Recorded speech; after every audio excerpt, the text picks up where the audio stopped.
Hey guys, long time no see. I hope you're doing well. It's been a while since I've made a YouTube video, and I actually have one that's ready that I was gonna record tonight, but it felt like enough time has passed that it warranted me just making a brief video to explain why I needed to take a break from YouTube and why I just haven't been thinking about YouTube. Why I haven't been thinking about creative endeavors for a little while, and that's this video. So last year, 2024, was without a doubt the craziest year of my life.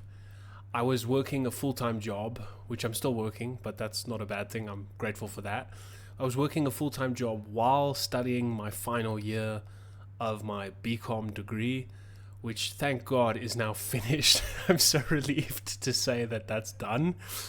I was doing that while the year was going. I'm also a father to a 2-year-old and a husband, and there was just a lot happening. And on top of that, I was making YouTube videos and I was pursuing a lot of creative things, like everything from like watercolor painting to trying to read as much as I could, to trying to write as much as I could, to just being, I could just keep going, like being on my church's council, to beginning formation for the secular Franciscans.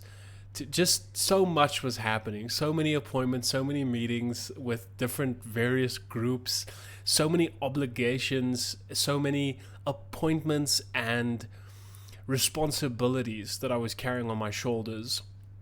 And then my wife suddenly one evening when we were in our living room said she had a pain on her lower right side. And initially we thought it wasn't something serious. We thought maybe it's just, stomach ache or something. And after a little bit of research, I suddenly had a conviction to take her to the hospital. I just knew this must be your appendix. And that just led to really the most challenging week of my life since I married my wife.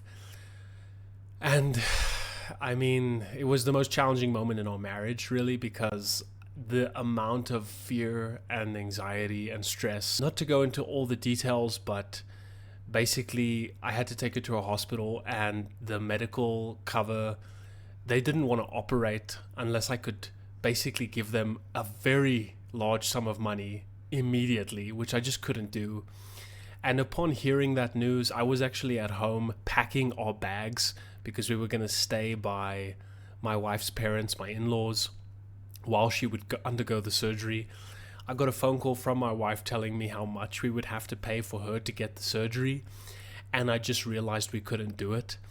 And I hit the lowest point, I think ever, where I just kind of collapsed on the floor. And I just said on the phone, I was just silent on the phone for a while. And my wife said, "Are you okay? Are you there?" And I just said, "I don't know what we're going to do. I don't know what we're going to do." And in my mind, I'm just thinking, an appendix, I know enough about the appendix to know that if it swells and if it bursts, it can be deadly. And just so much was happening at once that I didn't have a clear direction. So I just kind of broke down and started praying. And as I was praying for help, for just guidance, the image of someone in my family came to mind who happens to be a surgeon. So I just called her and I explained the situation to her and I asked for her advice. And her advice, I think, literally saved my wife, potentially. Of course, with these things, it's difficult to know how serious it would have gotten, right? But we ended up having to transfer my wife to a government hospital, which is completely free. It's effectively completely free compared to the private hospitals in South Africa, which can be quite expensive if your medical aid is not going to cover a certain amount of the procedures, which can be, I won't go into that right now. That's a whole other conversation. But yeah, we had to take my wife to a public hospital. And that night, I was lying in bed and I couldn't reach her, and I knew she had to go via ambulance to the public hospital. and I'd heard all these horror stories about the public hospital, and it was storming. I was like driving through the rain, and I had to, through all of this, like I'm watching my daughter, my 2-year-old daughter's with me. Eventually I could give her to my in-laws to look after her, but there was a lot of time where I just had to put on a face of comfort and reassurance, while underneath the surface it was just freaking chaos. It was the most disintegrated I've ever felt. Like I just wasn't cohesive. My emotions were all over the place. Even my body, like hunger wasn't a thing. I just wasn't thinking about hunger. I wasn't thinking about tiredness. My daughter and I, the first night we were in the emergency, we were outside of the ICU rooms, just kind of waiting to hear what was happening to my wife. And we stayed, like, I just couldn't get my daughter to go to sleep, right? And I think it was like 3 o'clock in the morning, and I was just completely awake. And the whole experience just, it so pulled me apart. And it took weeks for me to kind of gradually come back together again. But once I came back, I wasn't the same person I was before. And I have a close friend. Well, I consider him a close friend because of the intensity of the conversations we've had. And he's been through a lot of suffering, like a lot of suffering. And we had a lot of conversations. He called me during this whole thing when, it's interesting. Like, obviously everybody's worried about my wife, understandably, and they should have been, and they were. But there were some people who were reaching out to me and kind of just trying to see how I was doing. And we had conversations about suffering and the way that suffering can deepen you, and the way suffering can open you up and give breath to your character.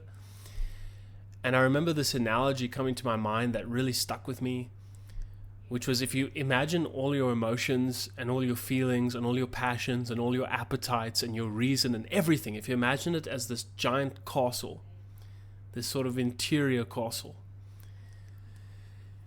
and you imagine all these rooms inside of yourself, right? All these different rooms that take you into different parts of yourself, different emotions, different passions, different feelings. If you think of suffering, it's not that suffering opens doors to rooms that you didn't have access to.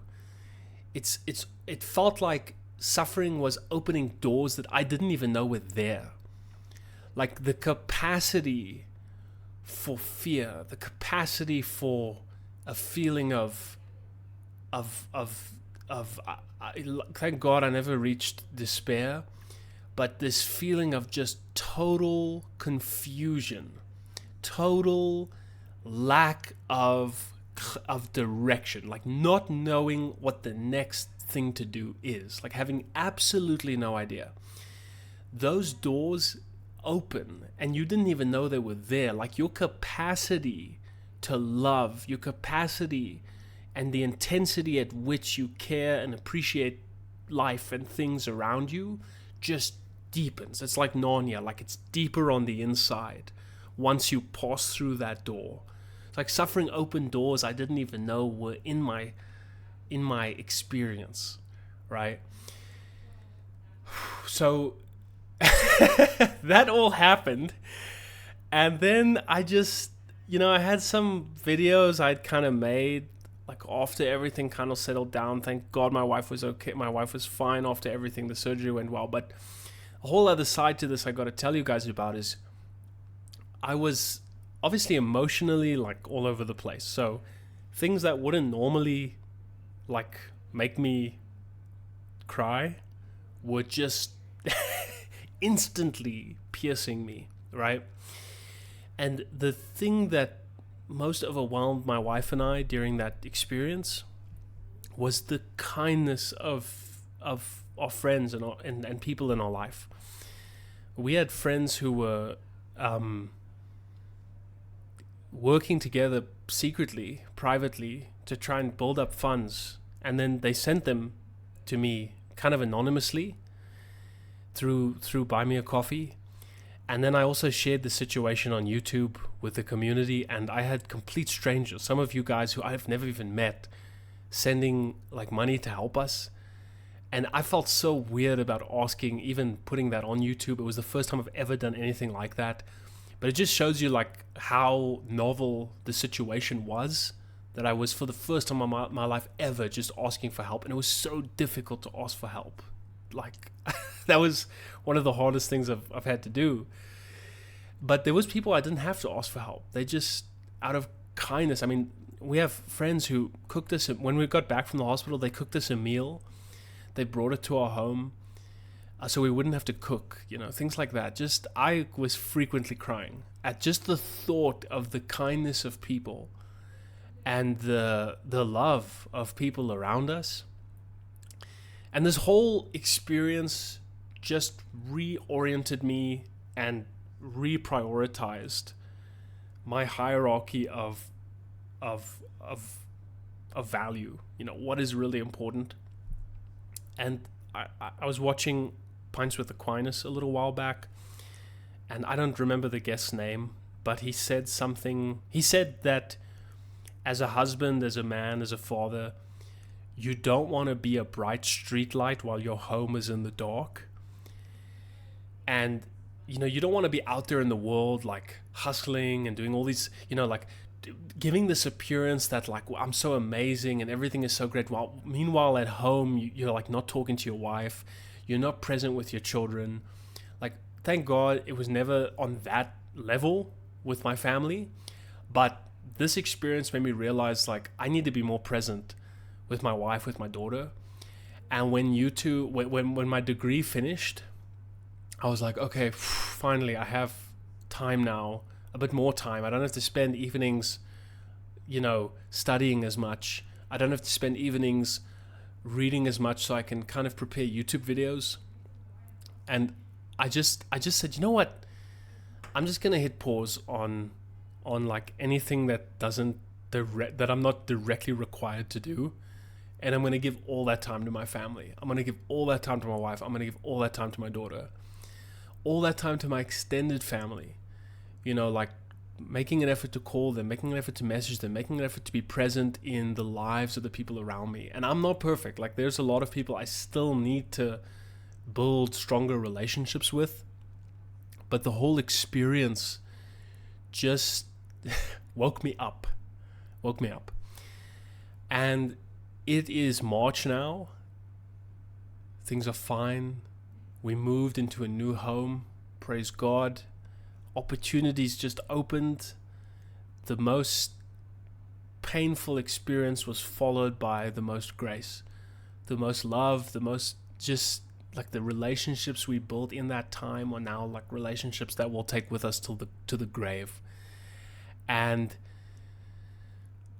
I'm happy to say that things are good now. Life is life. I've got to replace the freaking 4 tires on my car. I just had to replace the CV joints. I just had to replace the control arms, and had to replace the tires on my wife's car. But how blessed am I that my wife and I both have vehicles, right? It's like, this life is life, right? You could say it in Latin. I think it's scarut accidit, but I might be wrong. But basically shit happens, right? Things go wrong. That's life. But through that kind of humdrum baseline annoyance of things going wrong, life has been a lot better. And I have finally kind of reached a deeper level of calm. Of course, I'm Catholic, so Lent is happening. I've given up caffeine, so even my sleep is finally getting a little bit better. I think it's, we're rapidly approaching, I think in 2 days, at the time of recording this, it'll be 1 week since I gave up caffeine. So that's a silly thing to mention, but things are stable. So I'm gradually, slowly going to start allowing myself to be a bit more creative again, a bit more out there, because I the whole point of the Apothecary is that I love medievalism, I love medieval Christianity, I love Catholicism, I love knights and princesses and kings and queens and slaying dragons, and I love that whole world. I love it so much. And I love the idea of taking difficult experiences, extracting value from those, turning lead to gold, and sharing that with people. Because maybe it'll help you in some way. Maybe you haven't been through what I'm describing, but if you are, you're not alone. And if you have been, maybe you can, feel a bit of like nostalgia for what I'm talking about here.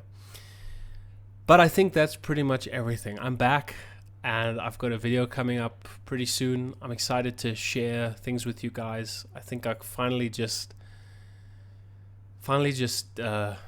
be me, and hopefully I can help you in some way.